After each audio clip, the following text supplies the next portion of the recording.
Welcome to the FMCG Guys, the podcast that dives into the innovation, strategy, and trends shaping consumer goods and retail in Europe and beyond.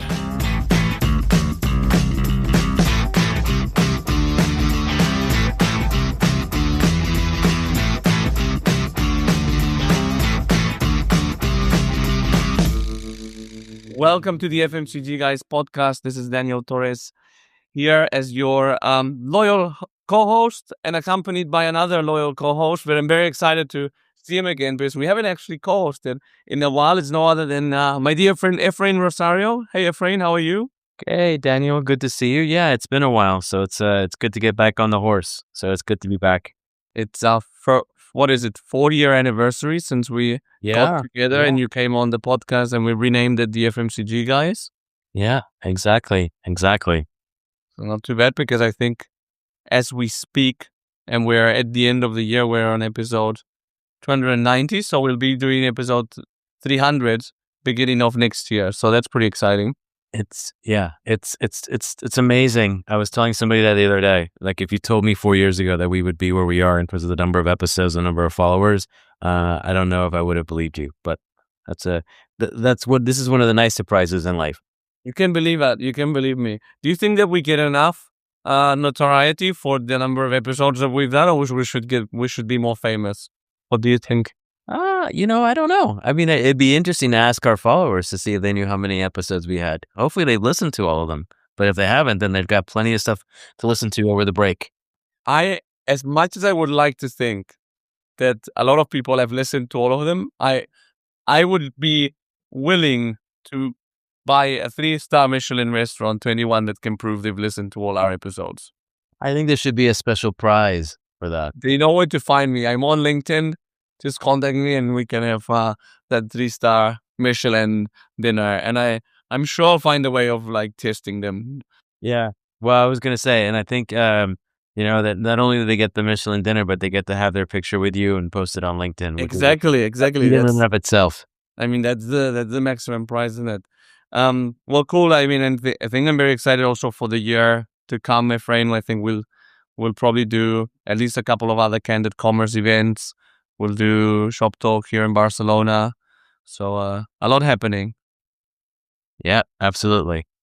So a lot happening, and let's go to a very happening conversation we'll have today because it's a space that's been, I would say, very dynamic, I think, for the good and the bad, because it's we're talking about plant-based, which is has been a very exciting space. But Efrain, it's kind of gone through its up and downs, no? So I'm a bit curious to know where they are right now. Yeah, absolutely. I mean, I think, like you said, there was a lot of initial, let's say, interest in the category. And I think now what we've seen is just like any product or any category, it's in a different phase of its evolution, right? So now I think it's perhaps, and this is where, what I'm here to learn about, what that evolution signifies in terms of new users, new markets, new formats, all these things. Yeah, well, let's go into it, because I think that we have one of the most, at least from his title, one of the most qualified people in Europe to talk about the category. No other than Rutger Rozendaal, who's the Chief Executive Officer at the Vegetarian Butcher Collective. Hi, Rutger. How are you? Good to be here. So nice to talk to you on the Friday about plant-based, and just have a very nice conversation. Do you think you're gonna prove people some assumptions on plant-based right or wrong today? It's who you ask, right? But I'm gonna tell my story of my view on where the category is and what I believe is has happened, and also what the future outlook is. And I think for some people it will probably be new, and for others it will be maybe confirmation on what they already know. And so I think that. My sense is that I think everyone who listens to this episode will know more about the category in the space than they did before. Yeah. So that That I would 100% guarantee. Okay, that's good. That's good. Very good. No, happy to be here, and really thanks for inviting me. And yeah, I think it's nice to have a bit of deeper conversation about plant based. And yeah, I think you did an amazing job with your podcast. I heard episode almost number 300, so that's an achievement, right? So I think I feel proud to be a part of number 299. So I don't know yet. I don't know if you'll be before 300 or just after. It's something we'll have to work on with our extensive scheduling department, which is one of parts of my brain. Anyway, you're obviously in plant-based, but you're not any foreigner to the FMCG industry, because basically all your experience, or practically all of it, has been in FMCG. No, tell us a bit about your background. I know you were in consulting as well, actually. Yeah. Yeah. No, I can share. Happy to share. So actually, my background is in a completely different field. So I was actually trained by in the field of physics, applied physics. So that was that's my where my roots are. I went there so deep in the topic that I decided, it's better to go wide and get a business broadening. So I joined BCG actually. Which was I think a really good way to explore wider business,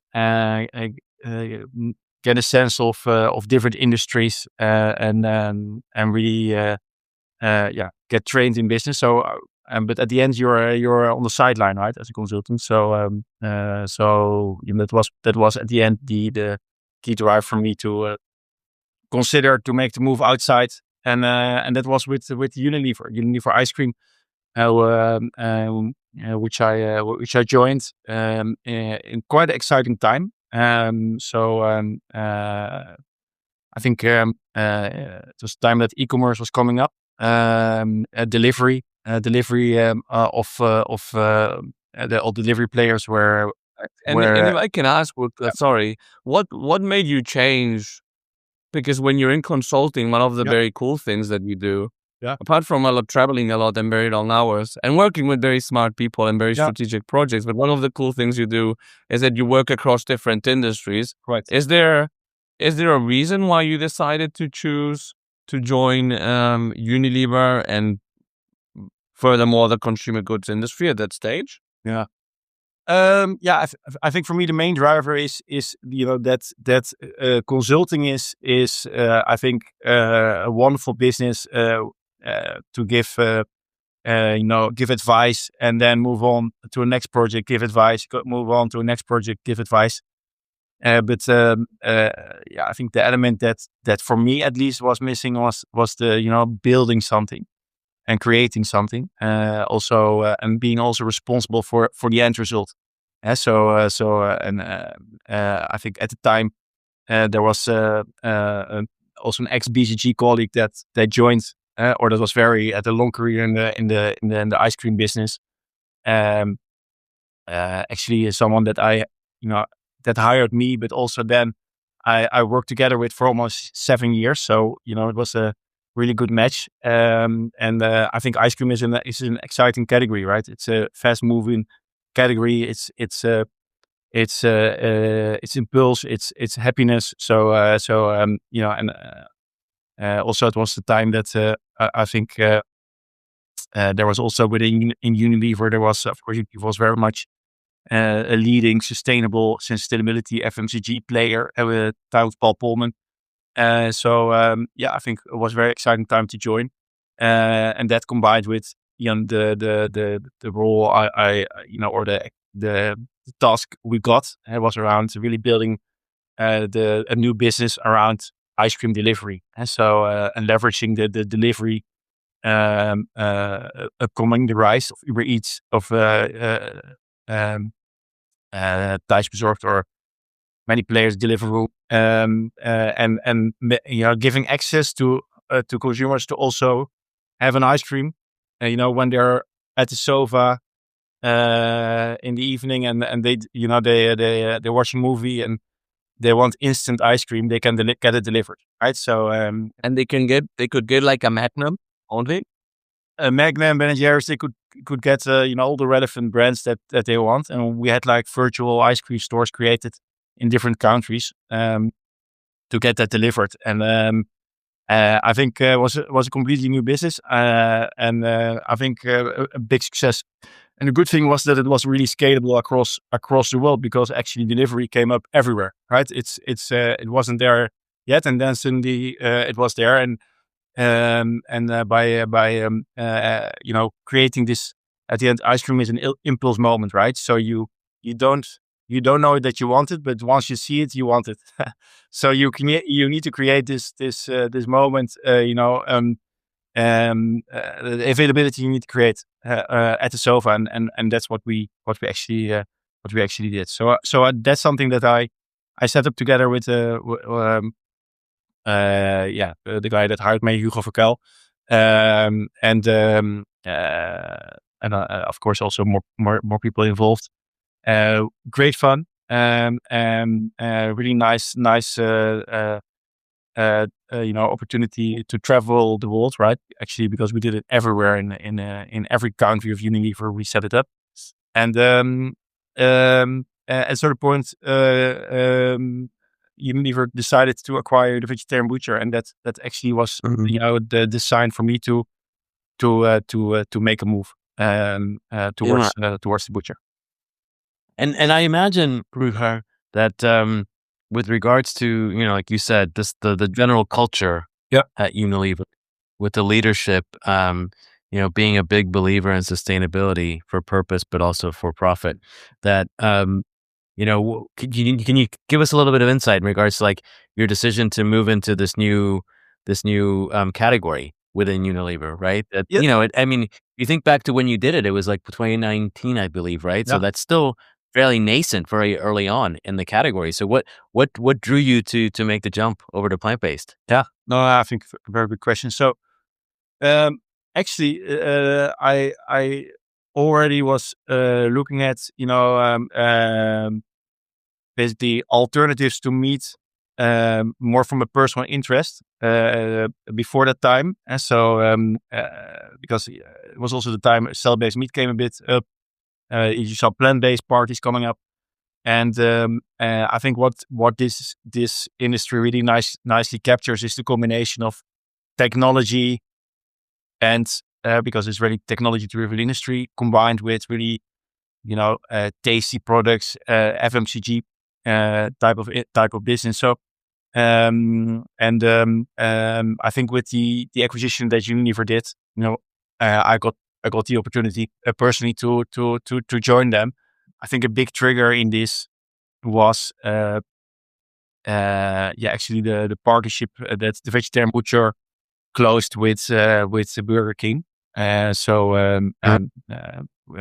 was a relationship that at the time I had through ice cream and with this party and with Burger King, and of course the momentum was already coming a bit from the US, where I think the trend was a bit stronger, even, right, with Impossible Foods and Beyond Meat, really making a lot of waves in the US. And then in Europe also parties started to consider in retail and food service that saying, okay, we also need to embrace this.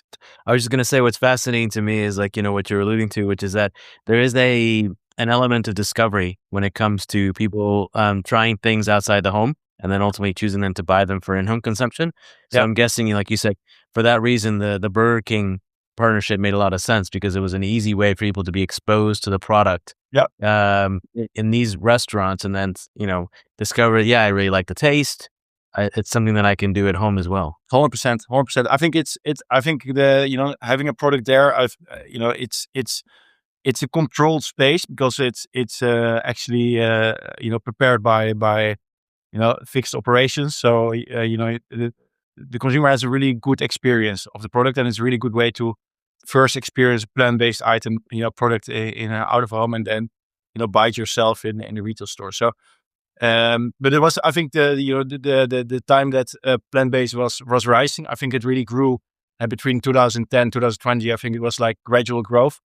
But then I think from I joined 2019 in this category. I think that was also the year that the growth was accelerating, and I think it during COVID, because actually very soon after COVID hit, the growth was immense, right? It was really the hockey stick, right? Like exponential growth that occurred in the market, and a lot of parties stepping in, players stepping in, a lot of products on shelf. A lot of also capital available for startups to start. I think after that there has of course been a bit of a setback in the category, or like the category has slowed down. Yeah, so and that's actually happened, after the COVID period with inflation that kicked in. I think that was a key driver, but also a lot of products being available in the category that were not so good because everything was launched actually, especially in retail, and then if people have a bad experience for the first time, then it takes a lot of effort to bring them back, right? So that was I think a big element, and I think now we're in a phase where I think you see the category again getting back to growth. I think that's and the outlook remains very positive, and so the expectation is that this category is going to be 10 times to 100 times bigger than the category is now. And that's also my personal belief. And what's been the evolution of the vegetarian butcher since you took over? Because it was acquired, and then was it divested and then merged? Yeah, actually, the only thing that's the same is that you were there. Yeah, actually, yeah. So that's quite a thing. Yeah.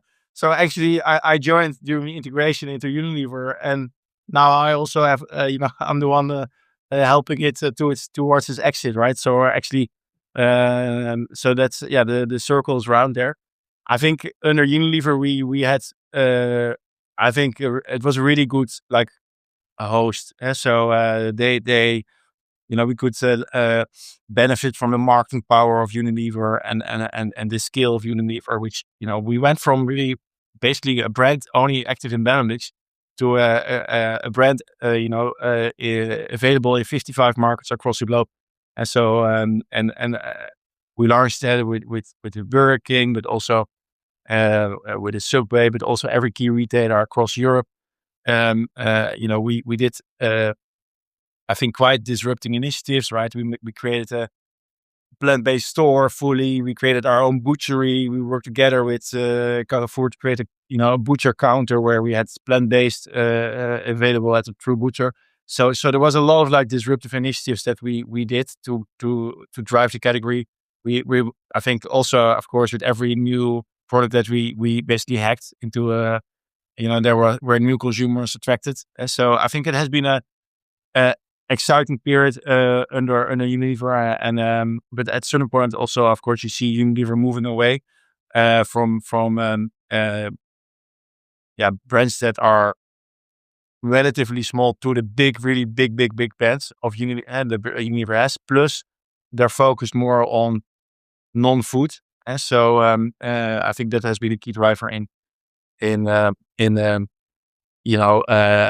us exiting Unilever and the whole selling process that was initiated. So it sounds like, I mean, like you said, there was a lot of benefit in terms of the two coming together, right? Because I think, obviously, aside from being able to recruit you to join the business, they also were able to glean a lot of, like, let's say, the institutional knowledge around like marketing and like just general category management and operations. And now, based on where the vegetarian butcher is in its evolution, it's like you said, there's benefit to being on its own in terms of operating as a standalone but brand. There's been a merger now as well. Correct.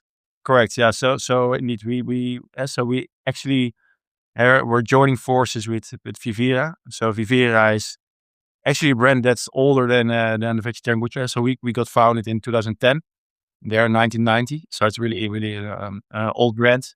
Really strong in retail and private label, and I think the butcher is really a Vegetarian Butcher is really a powerhouse in terms of food service and retail and technology and marketing. And I think that combination really makes sense. And so it's really a synergetic combination with complementary skill set, expertise areas. And it makes us now the one of the biggest plant-based players in Europe, and which is very exciting. And I think a really good step in this phase of the category. Right, I think consolidation is what needs to happen. There were too many parties, and I think this is really a big step towards consolidation. And how is it going to operate? Are you going to remain operating both brands in parallel, or are you all, in essence, coming together under one single brand from a consumer standpoint? So super good question. Of course, there's a lot of value in both brands, right? These brands have been there for a long time, so they have a very strong position towards consumers, right? So we will keep both brands in the markets, and maybe we will, say that certain brands have certain focus in certain channels. That's something maybe we will make a decision on. But both brands are they have a different position. So Vegetarian Butcher is really more on the meat alternatives. So where Vivera is also looking at more plant-forward propositions like tofu and falafel and veggie burgers. So it's in that sense, it's channel-wise, product-wise, it's complementary. On the back end, of course, we're gonna see how we can, create a powerhouse on the back end, right? So and create a synergy in terms of how we can work most efficient together. And I think that's the process we're now in.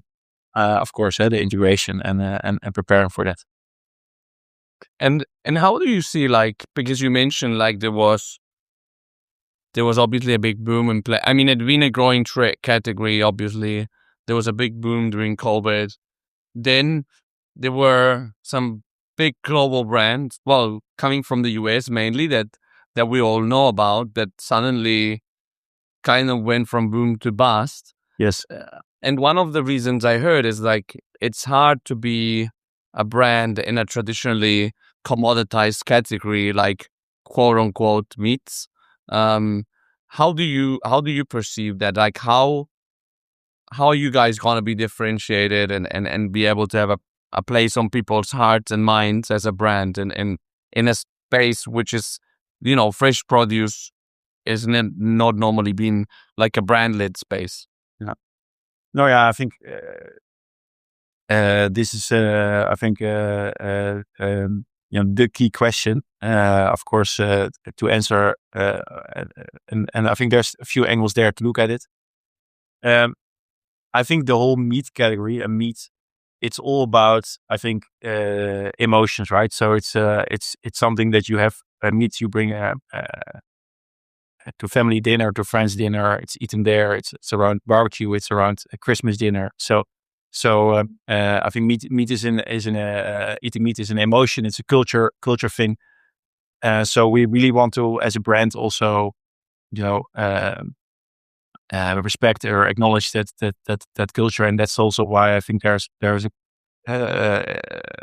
I think a value of having a brand, because you can create a connection between meat culture and your brand, right? So I think that's I think a super important one. I think for me, second one is around quality, and so I think there has been a lot of products in the markets, and I think we have always been standing for quality of our products, and I think we're in continuous journey of improving, right? I think if you look at how the products have improved since they entered the market versus where they are today, I think renovation and applying new technologies in products on taste, texture, also healthiness. I think there has been massive steps made, and I think that's what you can build as a brand. So I think that's another key element. So, and I think the third one is of course we are in a transformative industry, right? So you need to some way also trigger consumers to switch, right? So excite them, and I think that's what you do with brands, right? I really believe that you grow the buy of plant-based category with the brands and with brands, and you will not do that with just private label. And so because you need to go a bit against the stream, right? So and brands can excite, they can activate, they can bring a story to consumers, and I think that's what will help consumers to consider a tasty alternative. Yeah. Well, and I imagine, that there's obviously that, and there's also the challenge of you're building the category, right? So in a way, Right. because like for a certain portion of the population, they're still relatively they're not active users of the category, right? So they're Yeah. used to the meat based, or let's say the beef or the chicken option. So you're kind of in essence having to do a lot of recruitment and really build the category up. And I can tell you that as a consumer in the Netherlands, I definitely have seen your product, and I've seen it more prominently over the years than I kind of have been able to track the evolution of it. So I kind of look, and I'm going to ask this question both from a consumer lens, but also from let's call it an FMCG practitioner lens, which is Sure. how are the grocery retailers that you're interacting with? How are they perceiving the category? Because like I said, from a consumer standpoint, I see it. So I think there's either better placement or better visibility, but there's also probably greater availability for it as well. And I can start to see that you're getting more prominent placement in the store as well. But I'm curious to get your perspective in terms of how has that evolved in terms of your relationship with the grocery retailers. Yeah. No, I think grocery retailers have been pivotal in driving this category forward. I think they have put their neck out, right, I think in this category. If you think about the shelf space they are giving it versus the size of the category, I think they have been transformative in that sense, which I think I really respect that. That they do that is because they believe that this is a category to stay, and that it's a transformative category, and it's something that if you now set the right steps, that you're setting up for success for the future, right? So yeah, I think retailers they look at it as an important category, as a category to stay. They also recognize that the growth has been rapid, but then a bit slower, and that they need to also see how they get through this adjustment in market growth. But they also see this is something that will be there also bigger for the future, right? And they want a piece of the pie. So well, and I think you know as well as anyone, right? That grocery retailers are they're very pragmatic, and they have a lot of data at their disposal, so they don't go into these kinds of decisions without having a good foundation from facts. So my sense is that they're probably seeing a lot of the things that you're referencing in terms of like saying there is a shift in consumer mindset with regards to like healthier, more balanced lifestyles, and that hasn't gone away. No. Right? I mean, like you said, the growth of the category has evolved just based on where it is on the curve, but the underlying foundational consumer shift is there. So that's why I think, like you 100%. said, made this bet. 100%. No, absolutely. And I think that the drivers for people, or to consider the category remain like health, planet and sustainability and animal welfare. So those are the drivers at the end. Why when they are in front of the shelf, why they buy a product, and because when they're end of the day, they're shopping for their dinner, and they believe they need a treat, right? They want a nice dinner. Then they make a decision based on taste. And so it's super important that you are aware of, what are the more early stage triggers for people to consider the category, and actually the triggers for consumers to to make the decision to buy a product, in front of shelf. I think at the end, taste. It's really around taste. And then there's secondary benefits, which are actually, very fundamental there, and that are indeed the longer term drivers why this category will be big, right? And I think at the end, right, it's not only retailers that are making this step. Also, I think also government institutions are putting, targets out there in order to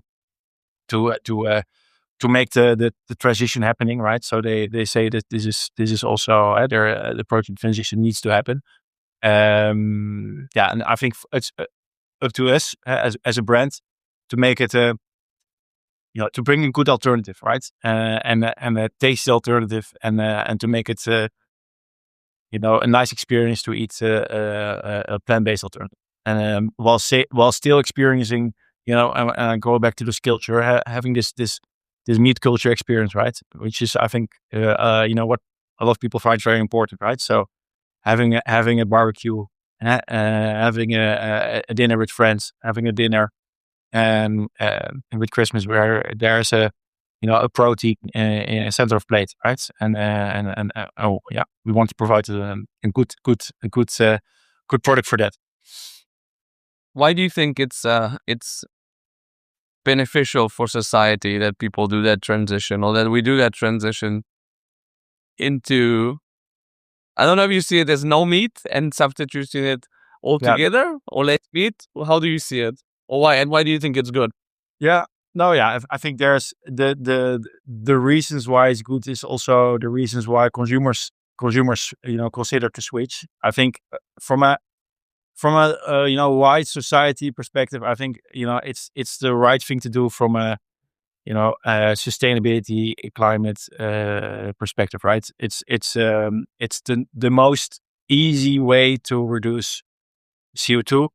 It's also proven, right? There has been reports by actually my former employer, BCG, on this, that say, if you want to make a efficient investment in reducing CO2, the number one most efficient way to do that is just eat less meat, right? So the products are there, the technology is there. We just need to, convince consumers. So I think that's of course, I think, a big element. I think another key element is around efficient use of land, right? So I think everywhere in Europe, there's a discussion around how to where do we use land for, especially in Netherlands. There's a massive shortage on housing, right? So how do we use land efficiently? And I think if you look at and we have, of course, we make products from beans and legumes, and we can create directly. We can create an alternative, a plant-based alternative from that plant-based meat art, where in the meat version of the animal meat version of a product, it goes to the cow, and the cow needs to digest it, and then you create a steak, right? So the efficiency there is like times 20, right? So in terms of energy being used. So you can create a lot of like extra land. I think with so it's a land efficiency. It's a climate thing. I think another one is around, of course, the healthiness. I think it will not be plant-based meat is not as healthy as a vegetable, but it's for sure more healthy than a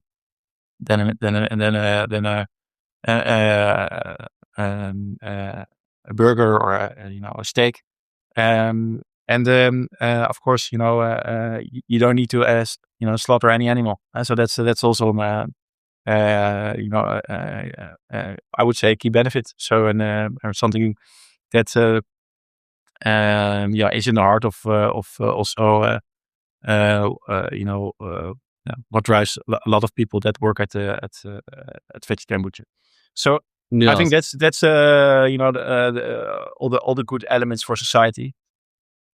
Yeah. Do you think there's something that has to happen? So there's that click that makes it, I don't know, like maybe in the Northern Europe it's a bit different, but here in Spain, I feel like it's not yet the food for the masses, let's say. Yeah. That is still pretty niche, and people that maybe have what you were saying now, like more like that animal welfare awareness, but maybe people are not aware of what you said. Like, yeah, it's true. Like people, you know how it is that people love to hate on vegetarians and vegans. Yeah, exactly. Sometimes for justified reasons, but mostly Yeah. not. But that all this like soy that's planted, they say, oh, all this soy is going into tofu or into like plant-based meat, and actually most of it is going into feeding animals that will later we eat, right? I don't know if there needs to be more awareness about that, or you think it's something else. Yeah, so I think it's super important that we bring a positive message, right, towards the category. So I think the risk of this category is that it's polarizing, and actually then you will get consumers or new consumers in, right? So I think what we really want to do is bring a positive message to the category and saying, you can love meat, right? And what we do is we bring a tasty alternative, and that's the positive message. We don't say you don't eat meat, don't eat animal meat, because if we say that, then people say, hey, you take away this from me, right? So and that's not what we want to do. We want to bring a tasty alternative and make it fun and nice and a good experience to eat a plant-based alternative. That's, I think, what the story should be towards consumers, and that will, if we do that consistently, I think we'll bring I think more consumers into the category, and I think that's the base, right? That's the base of it. I think the benefits or what's good for society. I think these are all bigger picture, drivers, and that's the reason why there's a business in plant based, why the government put targets to it, and why the retailer is also investing in it. These are more like institutional choices, right, that are made. But I think at the consumer, I think really should towards the consumer, we should really talk about taste and about having a nice alternative. Yeah, I was just going to say, I think that, and you alluded to it earlier on as well, with regards to that there are different kinds of consumers. And I think the merger and the fact that you're operating two brands kind of reflects that as well, which is that there are people who are, let's say, more plant forward, let's call it, in terms of like people who maybe are assuming like a completely plant-based diet. But then there's other people, and I'll throw myself into this category, who are, still choosing to eat meat on occasion, but are doing it less, right? So they're looking for specific occasions or moments in their days to enjoy plant-based protein as a substitute, right? That doesn't necessarily mean that I'm going to do without meat altogether, but I'm choosing to enjoy it on some of those things as well. And I just think that opens you up to a larger consumer base, right? In terms of like, there's, and the fact that you mentioned all those category benefits, obviously taste is key, but at the same time, there's other things that are, not just intrinsic, but like extrinsic for people that I think will appeal to a large portion of the population, right? It's like, I would struggle to think there isn't somebody out there who says, you know what, it being good for the planet and is also comparable on a taste perspective. That sounds like a winning proposition to me. Great. No, absolutely. Absolutely. So yeah. And I think it's now we're in a phase that I believe that we need to, we understand those drivers, so we need to consistently, execute on them, right? So and do our marketing around it and improve products on taste, make always every time we do renovation, improve the nutritions in the product and also I think it's around with scale, of course, product will become more affordable, and so and then also that price barrier that has been there will become less. On the other hand, you see animal meat prices increasing, so anyway that gap is closing up. So I think that's very positive. I think of course there is sometimes still discussions that are happening in this category that are distracting us. I don't know if you've seen the discussion around meat denomination in the Netherlands, where you're not allowed to call minced meat of plant-based mince. You cannot call it mince, but also discussion on European level, which is for a wider scala of namings, right? So including burger and steak and schnitzel, where there has been I think voting in the parliament that was actually against using those names for plant-based items. So I think that's it's interesting how that contradiction. On the one hand, I think institutions say you have to we need to drive the protein transition. I think it's good for all those elements I called out. On the other hand, then there's discussions around naming, which seems I think the wrong discussion. And actually, they say it's driven by we want to avoid that consumers are confused. We know that consumers aren't confused. Consumers really know whether they buy a plant-based item or an animal meat item. I think they are fully aware of it, and actually studies also show that. So it's an interesting dynamic in the category. And what are you doing like a CEO in terms of like pushing the category at a regulatory perspective, aka lobbying? Yeah. What are you doing? What are you doing around this? No, I think this topic, of course, has been a big topic for us in the past months, right? I think well, in the in the Netherlands, which is our home market, we actually have been very busy with this law enforcement that was done around mincemeat, and of course we have been going against it. So our mincemeat, plant-based mince, is already available in the market for 15 years. With Vivera, it's 30 years, and consumers are completely used to it. There's no confusion. So and of course we have been not only telling that to the law enforcement, but also explaining it in the media. And so and I think that's a role for me to play. And also now I think in Europe there's been a trilogue discussion following voting in the parliament. That's a discussion that happens between the parliament, commission, and then also the different countries in Europe as a follow-up of the voting. And we have been very active in the petition, and also we have been handing out organizing a plant-based burger lunch in Brussels past Wednesday. So we try to contribute and influence where we can through media, through speaking with policymakers, where we believe it's the right thing to do, and especially this part, right? It's really I think it's a wrong discussion. It's a distraction. I think it doesn't make sense, and let's focus on the big topics, and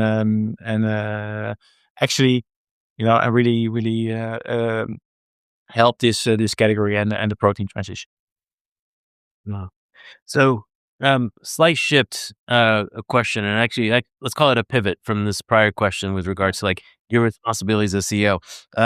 You've come into this CEO role relatively young, and I guess my question is, as a relatively young CEO, I'm curious to understand a bit more about your leadership style, right? Because not only have you transitioned quite quickly into that top post, but you've also have thrived in very different environments, going from management consulting to a big multinational corporation like Unilever, and now working in a startup environment. Well, how has that kind of shaped your leadership style?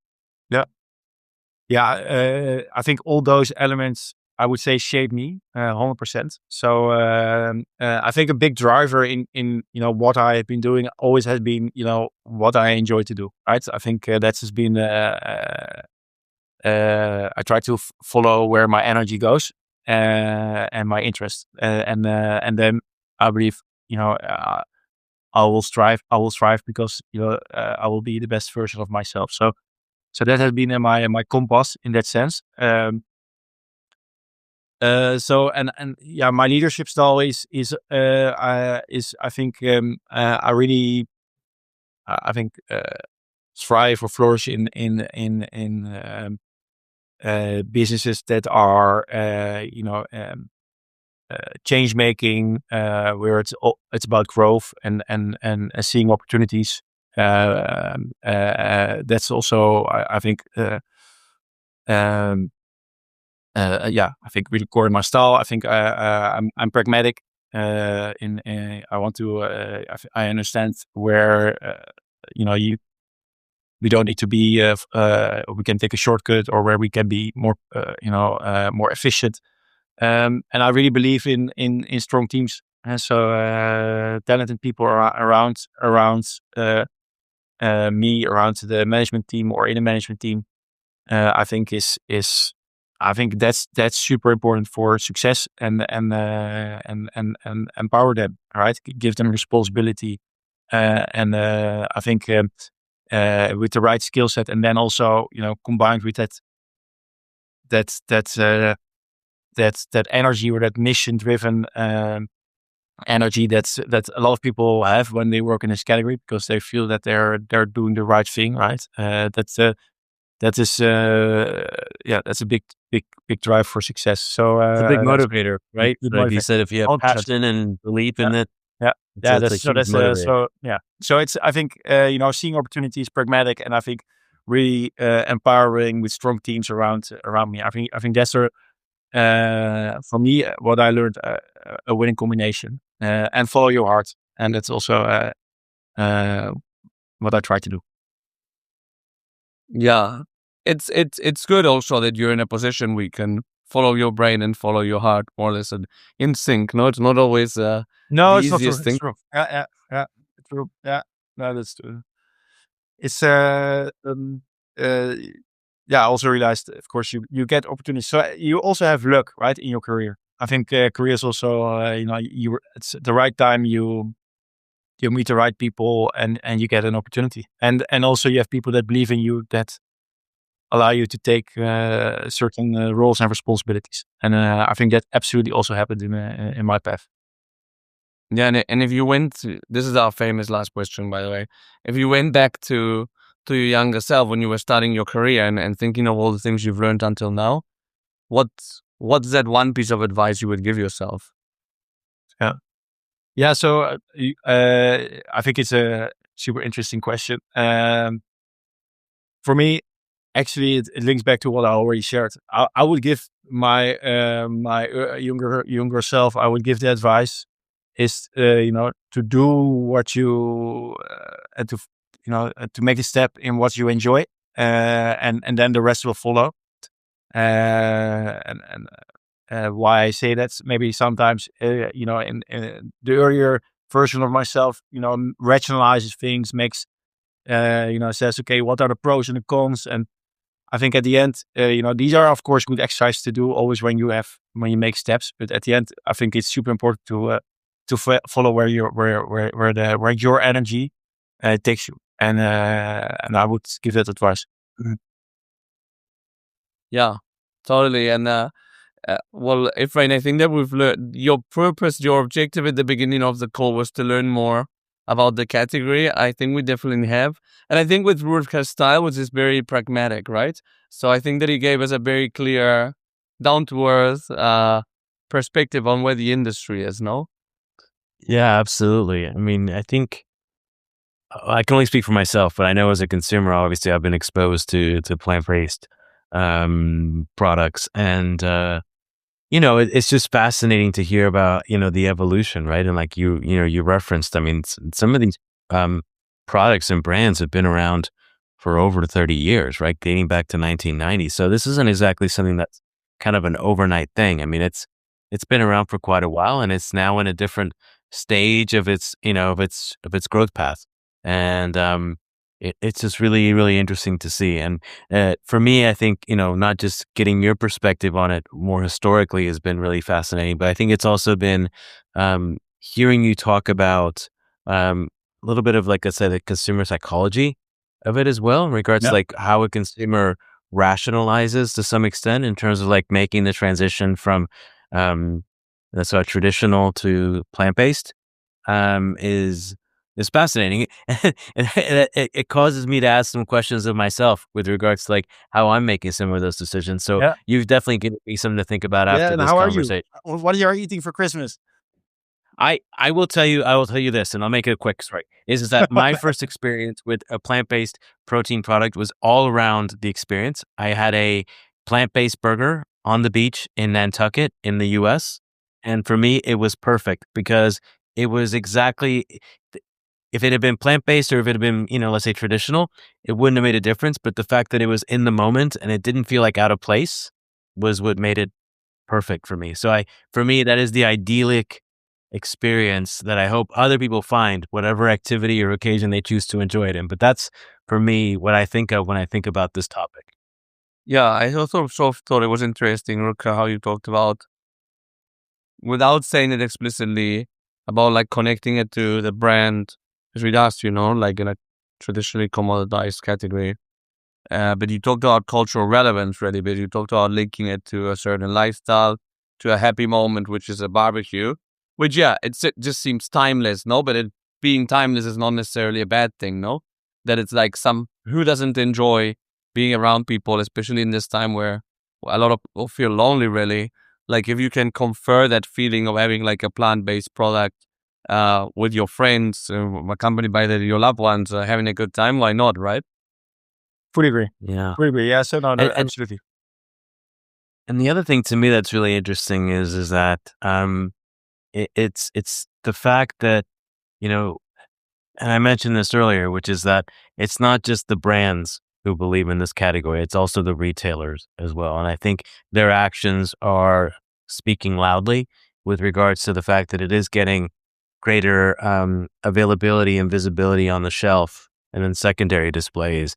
You're starting to see it more prominently with regards to not just in retail, but also in food service. So I think, to me, like I said, the retailers don't take those decisions lightly. So there's obviously some credence with regards to like almost like validating the category to a certain extent. So that was something else I took away from our conversation.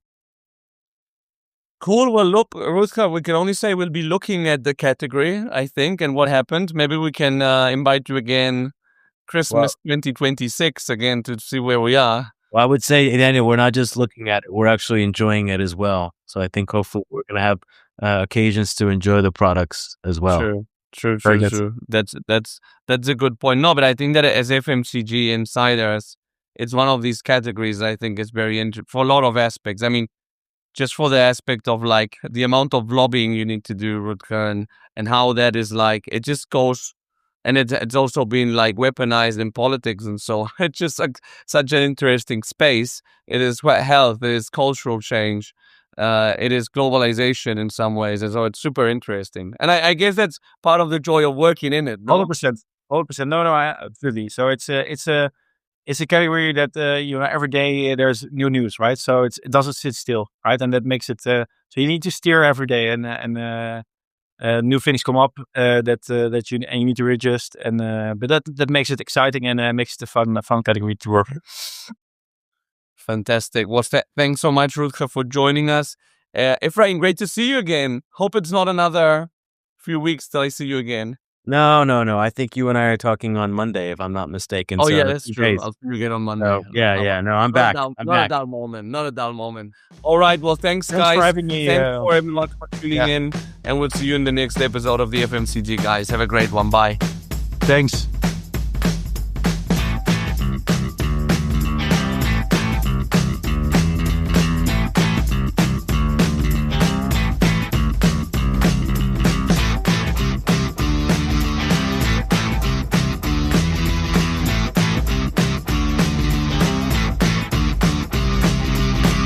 The content in this podcast episode is provided for general informational purposes only.